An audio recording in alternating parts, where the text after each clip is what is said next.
Hi, Larson Lyons. This is Mrs. Irvin. I'm going to read you another book for Black History Month. This one is about Jackie Robinson, the first Major League Baseball player who was African American. This book is called A Picture Book of Jackie Robinson, written by David A. Adler and illustrated by Robert Castilla. Jack Roosevelt Robinson was born on January 31st, 1919, in a small old farmhouse near Cairo, Georgia. His parents were Mally and Jerry Robinson. Jerry's grandfather had been a slave. Jackie was the youngest of 5 children. His father worked on Jim Sasser's plantation, but he worked for such low wages that his wife said, "We're no better off than slaves." Jerry Robinson complained to the owner of the plantation. After that, he was no longer paid wages. Instead, he became a sharecropper. He kept a share of whatever he grew and gave the rest to Sasser. In July 1919, Jerry Robinson said he was leaving to look for better work. He traveled by train to Florida and didn't come back. After Jerry left, Sasser told Mally and her children to leave too. Mally worked as a maid for a while. Then in May 1920, she took her family west to Pasadena, California, where her brother Burton lived. He had urged her to join him and get a little closer to heaven. For an African American family, Pasadena was not quite heaven. The public pool was only open one day a week to blacks. In the movie theaters, blacks had to sit separately from whites in the balcony. On Pepper Street, where the Robinsons lived, one neighbor called the police because his wife was afraid of African Americans. The white neighbors cursed the Robinsons and even threw rocks at them. They tried to scare them out and then to buy them out, but Mally wouldn't move. Jackie loved games and sports. He played dodgeball, stickball, jacks, and marbles. He played to win and usually did. At John Muir Technical High School and Pasadena Junior College, Jackie Robinson starred in track and field, football, basketball, and baseball. At the University of California at Los Angeles, UCLA, he was a football hero and the first student to star in 4 sports. In 1940, at UCLA, Jackie Robinson met Rachel Isham, a smart, beautiful nursing student. At first, Rachel didn't like Jackie. She thought he was arrogant. But they talked, and she realized she was wrong. Jackie was a warm and sensitive man. Jackie Robinson left UCLA in the spring of 1941, a short time before he would have graduated. He wanted to work and earn money to help his mother. Jackie went to Hawaii, where he joined the Honolulu Bears, a professional football team willing to have an African American play for them. On December 7, 1941, the Japanese bombed Pearl Harbor, Hawaii, near where Jackie had lived. Luckily, he was already on a ship heading back to California. Following the attack, the United States entered the Second World War. In 1942, Jackie Robinson was drafted into the Army and sent to Fort Riley, Kansas. Jackie complained because he was kept off the Army baseball team because he was black. He complained, too, that the Camp Post Exchange restaurant had separate sections for black and white soldiers. Jackie Robinson and other African Americans at Fort Riley applied for training to be officers. They were turned down because they were black. Jackie spoke to Joe Louis, an African American, the heavyweight boxing champion of the world, and, for a while, a soldier at Fort Riley.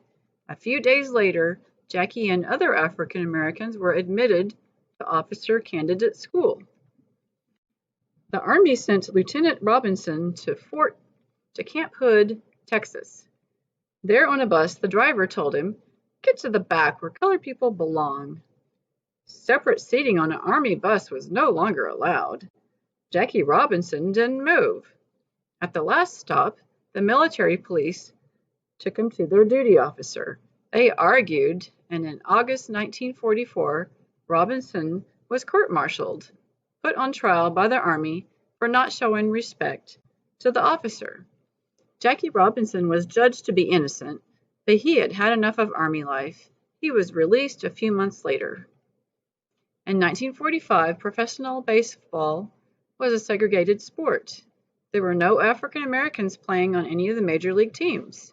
They played in the Negro Leagues on teams such as the Homestead Grays, the Birmingham Black Barons, and the Kansas City Monarchs.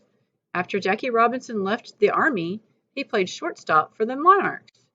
He was a good fielder and hitter and a fast, smart base runner. Negro Leagues baseball attracted large crowds, sometimes even larger than the all-white major league teams playing in the same city. Jackie Robinson didn't know it, but among the thousands of people who watched him play were scouts for the Brooklyn Dodgers. Branch Rickey, the president of the all-white team, had decided it was time that Major League Baseball became a truly national game open to all players, black and white. The scouts were looking for an African American player who was good enough to help the team win and brave enough to be the first black in the all-white major leagues. On August 28, 1945, Branch Rickey met Jackie Robinson. Rickey told Robinson that he'd like him to play for the Dodgers, but he could expect trouble. Rickey said, "I'm looking for a ball player with guts enough not to fight back." In 1946, Jackie Robinson played for the Montreal Royals, the Dodgers' top minor league team. That year, he also married Rachel Isom, the beautiful nursing student he had met at UCLA. They had 3 children, Jack Jr., Sharon, and David. In April 1947, Jackie Robinson reported to the Brooklyn Dodgers. At first, in some cities, he could not stay in the same hotels as his white teammates nor eat in the same restaurants. Ball players on other teams threatened to strike and not play the Dodgers. They insulted Robinson and even kicked him. He received letters threatening him and his family. Baseball players and fans said that the Robinson experiment wouldn't work and that blacks and whites couldn't play on the same baseball team. Jackie Robinson proved they were wrong. The year 1947, Robinson's first on the Dodgers, was said to be the toughest first season any ball player has faced. At the end of it, Robinson was selected Rookie of the Year for being the best first-year player in the major leagues. In 1949, he was selected as the most valuable player in the National League. While Robinson played for the Dodgers, the team won 6 National League pennants, and each time they played the New York Yankees in the World Series. The Dodgers won in 1955 and were Major League Baseball's world champions. Until after the 1956 season, when Robinson retired, he was one of the best players in baseball. In 1962, he was the first African American inducted into baseball's Hall of Fame. In 1956, Jackie Robinson was awarded the Spring Arm Medal for his sportsmanship and his work with young African Americans. In the years following his retirement from baseball, Robinson worked as a vice president of Chock-full of Nuts restaurants. He was active in the efforts to get equal rights for African Americans, and he helped establish the Freedom National Bank in Harlem, New York City. Jackie Robinson was stricken with diabetes and heart disease. He died of a heart attack on October 24, 1972. He was just 53 years old. Jackie Robinson was a gifted athlete, but it was his courage more than his ability to play baseball that makes him truly great. Being the first African American player in Major League Baseball was an important step towards equal rights for all Americans. I hope you have enjoyed this true story about Jackie Robinson.